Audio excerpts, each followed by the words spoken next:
ஒரே ஒரு வேத பகுதியை நாம் வாசிக்கலாம். லூக்கா சுவிசேஷத்தினுடைய 23ஆம் அதிகாரம் 26வது வசனத்தை வாசிக்கலாம். அவர்கள் இயேசுவை கொண்டு போகிற போது நாட்டிலிருந்து வருகிற சிரேனே ஊரானாகிய சீமோன் என்கிற ஒருவனை பிடித்து சிலுவையை அவர் பின்னே சுமந்து கொண்டு வரும்படி அதை அவன் மேல் வைத்தார்கள். அருமையான தேவனுடைய பிள்ளைகளே, பண்டிகைகள் என்றால் எல்லாருக்குமே சந்தோஷமோ மகிழ்ச்சியும் நிரம்பி இருக்கும். அதுபோல் அவனுடைய ஊரிலிருந்து பண்டிகை கொண்டாடுவதற்காக எருசலேமுக்கு ஒருவன் வருகிறான். பண்டிகை கொண்டாட சொந்த ஊருக்கு போகும்போது எவ்வளோ மகிழ்ச்சியோடு போவாங்க, எவ்வளோ சந்தோஷத்தோடு போவாங்கன்னு நீங்கள் நினச்சி பாருங்கள். யூதர்கள் அந்த காலத்திலே சிதறி இருந்தார்கள். அவர்கள் உலகமெங்கிலும் இன்றைக்கும் இருக்கிறார்கள். அப்படிதான் அந்த காலத்திலே பஸ்கா பண்டிகை என்றால் அவர்களுக்கு மிக முக்கியமான பண்டிகை. ஏன் அவர்களுக்கு மிக முக்கியமான பண்டிகை? அவர்கள் எகிப்து தேசத்தில் அடிமைகளாய் இருந்ததை கர்த்தர் அவர்களுக்கு நினைவு கூறும்படி சொன்ன ஒரு கட்டளை. அந்த கட்டளையை அவர்கள் எங்கிருந்தாலும் நிறைவேற்றுவார். இப்பொழுது பஸ்கா பண்டிகை அவர்களுக்கு தொடங்கி நடந்து கொண்டிருக்கிற ஒரு நேரத்தில் நாமும் இருக்கிறோம். அப்படி பண்டிகை கொண்டாடும் போது எல்லாருக்குமே ஒரு பெரிய சந்தோஷம் உண்டாகும். அப்படி பண்டிகைக்காக ஒருவன் தன்னுடைய ஊரிலிருந்து புறப்பட்டு எருசலேம் நோக்கி போகிறான். இந்த சிரேனே ஊரானாகிய சீமோன். நம்ம வீடுகளில் பண்டிகை வரும்போது எல்லாருக்கும் ஒரு பெரிய சந்தோஷம். நீங்கள் நன்றாக கவனியுங்கள். அப்படி ஒரு ஓரத்தில் நடந்து போனவனை இப்போ இயேசுநாதர் பிலாத்து வீட்டிலிருந்து சிலுவைக்கு ஒப்பு கொடுக்கப்பட்டு அடிக்கப்பட்டு, மற்ற சுவிசேஷ புத்தகத்தில் நீங்கள் பார்த்தீங்கன்னா தெரியும், அடிக்கப்பட்டு துன்புறுத்தப்பட்டு அவர் மேலே துணியெல்லாம் போட்டு அவரை கேலி பண்ணி கிண்டல் பண்ணி, அதுக்கப்புறமா இந்த பயணத்திலே அந்த வீட்டிலிருந்து அவர் சிலுவையை தூக்கி கொண்டு வெளியே வருகிறார். அவரால் என்ன செய்ய முடியவில்லை? தூக்க முடியும். இப்போ என்ன செய்கிறது? இவங்களுக்கு எல்லாருக்குமே தெரியுது, இவர் தூக்கிட்டு போய் சேர்ந்துக்கிற மாட்டார். சிலுவையில் அறையப்படுகிற இடம் வரைக்கும் இவரால் தூக்கி கொண்டு போக முடியாது என்று இவங்க முடிவு பண்ணிட்டாங்க. அப்போ அவரை என்ன செய்கிறது? அவர் அரைஞ்சு தீரணுமே. இப்போ ஆண்டவர் மனிதனாகத்தான் இந்த பூமியில் இருந்தார் என்பதற்கு எத்தனை சான்றுகள் பாருங்கள். அவர் வாங்கின அடியிலே அவர் முழுவதுமாக களைத்து போய்விட்டார். இப்போ அந்த கல்வாரி மலை வரைக்கும் அவரை கொண்டு போக வேண்டுமே. அப்போ என்ன பண்ணுறது? ஒரு ஆள் புது ட்ரெஸ் எல்லாம் போட்டு சிரித்த முகத்தோட சந்தோஷத்தோட பண்டிகைக்கு போயிட்டுருக்கு, தேவாலயத்துக்கு போயிட்டுருக்கு. பிடிச்சிட்டாங்க. பிடிச்சி அவன் மேலே தூக்கி சிலுவையை வச்சுட்டாங்க. ஆனால் நான் இதில் ஒன்று காரியத்தை கவனிக்கிறேன். அவனும் ஒரு யூதன். அவன் என்ன பண்ணியிருக்கலாம்? யூதர்கள் தான் இயேசுவை என்ன பண்ணியிருக்கிறார்கள்? சிலுவையில் அறைந்திருக்கிறார்கள். அவன் தன் ஜனத்துக்காக நிற்காமல் அவன் இயேசுவை பார்த்தபோதே இயேசுவை நீதிமான் என்று புரிந்து கொண்டான். ஏன்னா இயேசுவினுடைய வசீகரத்தை பார்க்கும்போது எதிர்க்கிறவர்களை, உரசுகிறவர்களை, அவருக்கு விரோதமாக எழும்புகிறவர்களையும் தன் பக்கமாய் இழுக்கிற வசீகரம் ஒரு நிமிடம் அவரை பார்த்தாலே தெரிந்துவிடும் அவர் நீதிமானும் உத்தமனுமானவர் என்பதே. இந்த சிலுவையின் பாதையில கடந்து வரும்போது மல்கியூஸாக இருக்கட்டும், பரபாஸாக இருக்கட்டும், சிரேனா ஊரானாகிய சீமோனா இருக்கட்டும், கல்லனாக இருக்கட்டும், இவர்கள் எல்லாம் சில நிமிடங்களிலே இயேசுவை பார்த்த போதே புரிந்து கொண்டார்கள், இவர் உண்மையிலேயே தீர்க்கதரிசி, இவர் தேவனுடைய குமாரன். எவ்வளவு தூரம் அவருடைய, ஏனென்றால் அவர் அப்படிப்பட்டவர், அவர் அப்படிப்பட்ட ஒரு தெய்வம். அவர் எந்த மனிதனையும் தன்னகத்தை இழுத்து கொள்ளுகிறவர். ஆனால் அந்த பாக்கியம் சிலுவையில் இயேசுவை அறைந்த பிரதான ஆசாரியனுக்கு கிடைக்கவில்லை. அந்த பாக்கியம் சுற்றி இந்த யூதர்களுக்கு கிடைக்கவில்லை. ஆப்பிரிக்கா தேசத்திலிருந்து நடந்து வந்து கொண்டிருக்கிற இவனுக்கு அந்த பாக்கியம் கிடைக்கிறது. அப்பொழுது இயேசுவினுடைய பாடுகளை பார்க்கிறான், இயேசுவினுடைய கஷ்டங்களை பார்க்கிறான், அவருடைய இயலாமையை பார்க்கிறான், அவருடைய முடியாததை பார்க்கிறான். இப்பொழுது பண்டிகையெல்லாம் மறந்து போய்விட்டது. இயேசுவின் பாரத்தை தன் பாரமாய் சுமக்கிறான. அதனால்தான் அவன் அந்த சிலுவையை வாங்கி கொண்டான். அவன் அந்த சிலுவையை சுமக்க ஆரம்பிக்கிறான். சில தூரங்கள் இயேசுவை தனியாக நடக்க விட்டு இவன் அந்த சிலுவையை சுமந்தான். இதில் ஒரு ஆச்சரியமான காரியத்தை உங்களுக்கு சொல்லுகிறேன். இதையும் கர்த்தர் மறக்காமல் நினைத்தருளி அதை நமக்காக எழுதி கொடுத்திருக்கிறார். நாம் அவருக்காக சிலுவை சுமந்தால், நாம் அவருக்காக பாடுபட்டால் அதை தேவன் மறந்து விடுகிற அநீதி உள்ளவர் அல்ல. நாம் அவருக்காக அவமானப்பட்டால், நாம் அவருக்காக நிந்தைகளை சகித்தால், இதை ஏன் அவர் எழுதியிருக்க வேண்டும்? அவர் இதை எழுதியிருக்க வேண்டிய அவசியம் இல்லையே. எல்லா சுவிசேஷங்களிலும் இதை ஏன் அவர் எடுத்து எழுதினார்? அவன் செய்ததை, நீதியை, அவன் தேவனுக்கு செய்ததான உபகாரத்தை என் தேவன் மறக்கவில்லை.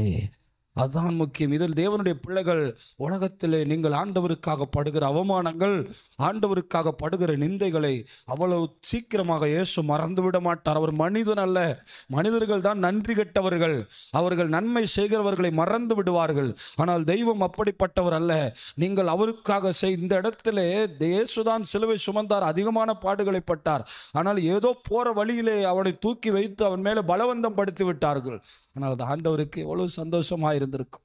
அது ஆண்டவருக்கு எவ்வளவு லெகுவாக இருந்திருக்கும். ஏனென்றால் அவர் இதை கடந்துதான் ஆக வேண்டும். அவர் இந்த பாரத்தை தாண்டிதான் ஆக வேண்டும். அவர் இந்த சிலுவையை சுமந்துதான் ஆக வேண்டும். அவனுக்கு என்ன வந்தது? ஆனால் ஆண்டவரை ஆசுவாசப்படுத்தி விட்டார், ஆண்டவரை சந்தோஷப்படுத்தி விட்டார். இந்த பூமியில அவர் நாமத்து நிமித்தம் நீங்க துன்பப்படும் போது, அவர் நாமத்து நிமித்தம் நீங்க அவமானப்படும் போது, ஆண்டவர் பரலோகத்தில் சும்மா இருப்பாரா? ஆண்டவர் பார்த்து கொண்டு அமைதியா இருப்பாரா? ஆண்டவர் பார்த்து கொண்டு செயல்படாமல் இருப்பாரா? இல்லை ஆண்டவர் மறந்து விடுவாரா? போவாஸ் சொல்லுகிறார் ரூத்தை பார்த்து, நீ செய்ததெல்லாம் விவரமாய் எனக்கு தெரிவிக்கப்பட்டது. நீ உன் ஜென்ம தேசத்தையும், நீ உன் தகப்பன் வீட்டையும், நீ உன் இனத்தையும் நீ விட்டு வந்ததெல்லாம் எனக்கு விவரமாய் தெரிவிக்கப்பட்டது. போவாசுக்கே தெரிவிக்கப்படுமானால் நாம் செய்த தியாகங்கள் நம்முடைய ஆண்டவருக்கு தெரிவிக்கப்படாமல் இருக்குமோ? அந்த போவாஸ் ரூத்தை பார்த்து சொல்லுகிறார், இந்த செட்டைக்குள்ளே ஓடி வந்த உனக்கு அவராலே குறைவானதல்ல, அவராலே நிறைவான பலனை கர்த்தர் உனக்கு கட்டளையிடுவாராக. அதனால்தான் ஆண்டவருக்காக உபத்திரவங்களும் பாடுகளும் வந்தால், பாடுகளை பார்த்து பயந்து கொண்டு குழந்தைகளைப் போல் ஓடி வராதிருங்கள். அவைகள் உங்களுக்கு ஒரு பெரிய மகிமையும் பெரிய மேன்மையும், நீங்கள் நினைக்க முடியாத ஆசீர்வாதத்தையும் உங்கள் சந்ததிக்கு தரும் என்பதை மறந்து விடாதிருங்கள். ஆண்டவருக்காக உபத்திரவங்கள் வரும்போது இதயமாய் நில்லுங்கள். தீயின் நடுவிலே நின்ற சாத்ராக், இதெல்லாம் உங்கள் சந்ததிக்கு நீங்கள் வைக்க போகிற மிகப்பெரிய ஆசீர்வாதம். இவைகள் எல்லாம் நீங்கள் உங்கள் தலைமுறைகளுக்கு வைக்க போகிற ஆசீர்வாதம். அதுதான் சீரேனா ஊரானாகிய சீமோனுக்கும் நடந்தது. அவன் நினைத்திருப்பான், ஓரத்தில் நடந்து போன என்னையும் சேர்த்து கொண்ட தெய்வம் அவன் தான் அப்படித்தான் அவர் சுமந்து விட்டானோ என்னமோ, அவனுக்கு ஒரு பாக்கியம். ஆண்டு நினைச்ச அந்த சிலுவையில் போகும்போது அவனையும் கொஞ்சம் ஆசீர்வச்சிட்டு போயிடுவோமே அப்படின்னு அவனையும் தன் பக்கமாக இழுத்து, சில நேரம் உங்களுக்கும் சில பாரங்கள் கர்த்தர் கொடுப்பார், சில சிலுவைகளை கொடுப்பார். நீங்கள் அதை சுமந்தால் தான் தெரியும் அது எவ்வளவு பெரிய ஆசீர்வாதத்தை. அது நேற்றைய தினத்தில் கேட்டது போல அந்த இயேசுவை சுமக்கிற கழுதைகள் தானே நாம். அப்போ நாம் அதை சுமக்கிறது, ஆண்டவர் சொன்னார், என்னுடைய நுகம் எப்படி இருக்குமா? லெகுவாயும். அவருடைய சுமை ரொம்ப லெகுவாய். அது உங்களை அந்த அளவுக்கு பாரப்படுத்திடாது, அது உங்களை ஆசீர்வதிக்கத்தான் செய்யும். இங்கே என்ன நடந்தது பார்ப்போமா? அந்த சில நிமிடங்கள், சில நேரங்கள், சரி எவ்வளோ நேரம்னு தெரில, எவ்வளோ தூரம் அங்கே நீங்கள் போனீங்கன்னா அதையும் காட்டுறாங்க. இப்போ இஸ்ரேலுக்கு போனீங்கன்னா அவர் எவ்வளோ தூரம் அந்த சிலுவை சுமந்த இடங்கள் எவ்வளவு தூரம் இருக்கிறது, அதில் இவர் எவ்வளவு தூரம் சுமந்திருப்பாரோ தெரில. ஆனால் அதையும் கர்த்தர் கணக்கில் எடுத்தார். மார்க்கு 15ஆம் அதிகாரத்தில் 21ஆம் வசனத்தில் நீங்கள் அவரை குறித்து கொஞ்சம் பார்ப்பீர்கள் என்றார். மார்க் 15:21. சிரேனா ஊரானும் அலெக்சந்தருக்கும் ரூப்புக்கும் தகப்பனுமாகிய சீமோன் என்னப்பட்ட ஒருவன் நாட்டிலிருந்து அவளியே வருகையில் அவருடைய சிலுவையை சுமக்கும்படி அவனை பலவந்தம் பண்ணினார்கள். மார்க் ரூஃபஸையும் அலெக்சந்தரையும் எழுதாமல் எழுத முடியாத அளவிற்கு அந்த 2 பிள்ளைகளையும் கர்த்தர் உயர்த்தி இருந்தார். கவனித்து பாருங்கள். பிற்பாடு எழுதப்பட்ட மார்க்கு சிரேனா ஊரானாகிய சீமோனுடைய 2 பிள்ளைகளை மறக்க முடியாத அளவுக்கு அந்த பிள்ளைகள் அந்த தேசத்தில் பிரசித்தி பெற்றவர்களாக இருந்தாங்க. எல்லாரும் இன்னார் மகன்னு நம்மளை அடையாளப்படுத்துவாங்க, ஆனால் இன்னாருடைய அப்பான்னு அடையாளப்படுத்துகிற அளவில் விளக்குதா உங்களுக்கு? எல்லாரும் அப்பா பேரை சொல்லி இவர் இன்னாரோட பிள்ளைன்னு நம்மளை சொல்லுவாங்க, ஆனால் பிள்ளைங்க பேரை சொல்லி அப்பாவை சொல்கிற அளவுக்கு கர்த்தர் அந்த 2 பிள்ளைகளை தூக்கி உயர்த்தி எடுத்தாரு. ஏன்னா சிலுவை சுமந்த குடும்பங்களை தேவன் விட்டு விட மாட்டார். இங்கே அப்படியே மாறிடுச்சு, அட்ரஸே மாறி போச்சு. அலெக்சந்தருக்கும் ரூஃபுக்கும் தகப்பனாகிய சீமோன். நீங்கள் எப்படி மாற போகிறீங்க? உங்களுடைய தாய் தகப்பன் ஆண்டவருக்காக சில பாடுகளை பட்டால் கர்த்தர் நம்மை உயர்த்துகிறது அவர்களை விட பல மடங்கு உயர்த்துவார். நம்மளை பார்த்து நம்முடைய உயர்வு அவர்களை விட பல மடங்காக மாறுகிறது. இங்கே அப்படிதான். அவனுக்கு சீமோனை எப்படி சொல்றதுன்னு தெரியல. ஏன்னா மார்க்கு சுவிசேஷம் எழுதும்போது ரூஃபும் அலெக்சந்தரும் பெரிய இடத்துல வந்துட்டாங்க, பெரிய இடத்துல வந்துட்டாங்க, சபையில் அசைக்க முடியாத ஒரு இடத்துக்கு வந்துட்டாங்க, பெரிய ஒரு பாப்புலாரிட்டிக்கு வந்துட்டாங்க. அதனால இப்ப வெறும் சீமோனு சீரேனா ஊரானாகிய சீமோன்லாம் சொன்னா தெரியாது. எப்படி சொன்னா தெரியும்னா, அந்த அலெக்சந்தருடைய அப்பா இருக்காருல்ல, அவர்னு சொன்னாதான் புரியும். இந்த ரூஃபஸோட அப்பா அம்மான்னு சொன்னாதான் புரியும். அதனாலதான் மார்க் எழுதும்போது அதை கவனமாக எழுதுகிறார். அப்ப பாருங்க, ஆண்டவருக்காக பாடு சகிக்கிறது எவ்வளவு பாக்கியம், எவ்வளோ பெரிய பாக்கியம். உங்கள் சந்ததிக்கு நீங்கள் சொத்து சேர்க்குறீங்களோ இல்லையோ, இடம் சேர்க்குறீங்களோ இல்லையோ, கர்த்தருக்காக பாடுகளை பாக்கியமாக கருதி முன்னேறி போங்க. உங்கள் தலைமுறைகள் செழித்திருப்பதை, உங்கள் சந்ததிகள் செழித்திருப்பதை, உங்கள் குடும்பங்கள் செழித்திருப்பதை, உயர்ந்திருப்பதை, மேன்மைப்பட்டு இருப்பதை நீங்கள் பார்க்க முடியும். அப்படிப்பட்ட பாடுகள் வரும்போது முறுமுறுக்காதீங்க. உலகம் உங்களை ஒதுக்கும் போது தேவன் உங்களை உயர்த்துகிறார். உலகம் உங்களை தள்ளும் போது தேவன் உங்களை தமக்காக தெரிந்து கொள்ளுகிறார். அவைகள் எல்லாம் பாக்கியம். மனிதன் அல்ல, அவர் ஆண்டவர் சொல்லி இருக்கிறார், நாம் அவருக்காக செய்கிறவைகளை அவர் மறந்து விட மாட்டார். நாம் அவருக்காக படுகிற. அப்ப இந்த நாட்களில் நம்ம ஜெபித்தோமே, இவைகள்லாம் நமக்கு எவ்வளவு பெரிய ஆசீர்வாதம். இதெல்லாம் நமக்கு தெரியாது. ஆண்டவர் ஒவ்வொன்றையும் பார்த்து கொண்டிருக்கிறார். ஆண்டவர் ஒவ்வொன்றையும் அவருடைய கண்கள் பார்த்து கொண்டிருக்கிறது என்பது எனக்கு நன்றாகவே தெரியும்.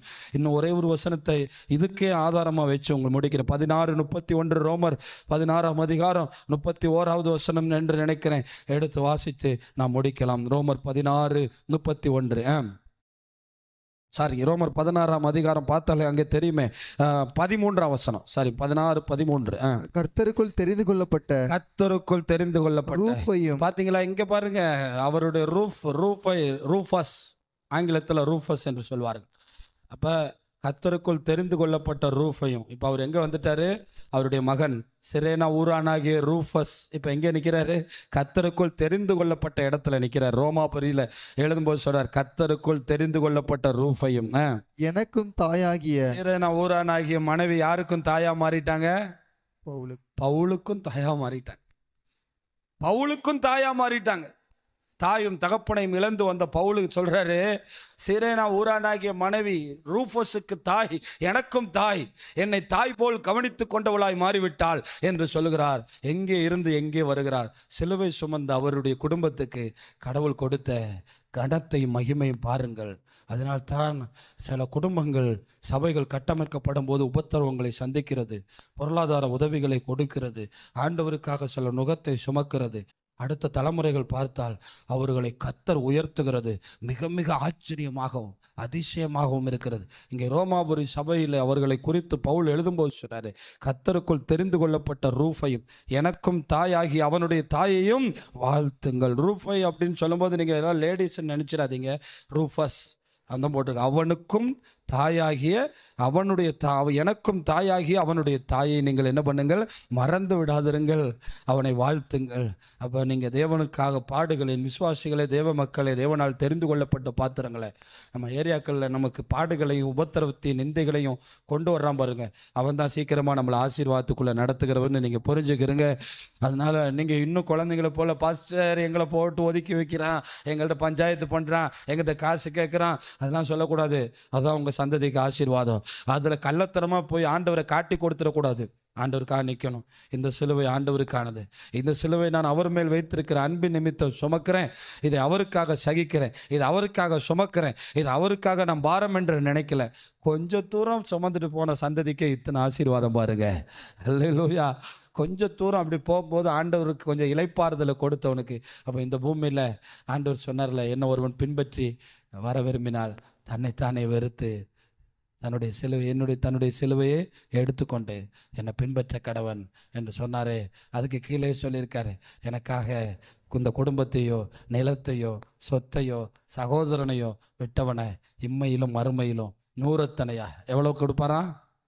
நூறத்தனையா நான் கொடுத்து அவனை கனம் பண்ணுவேன். அதுக்கு அடையாளம் இந்த சிரேன ஊரானாகிய சீமான். அவனுக்கு நான் சொல்லுவேன், லாட்ரி அடிச்சிருச்சு, அதுபோல தான் நமக்கு அடிச்சிருக்கு.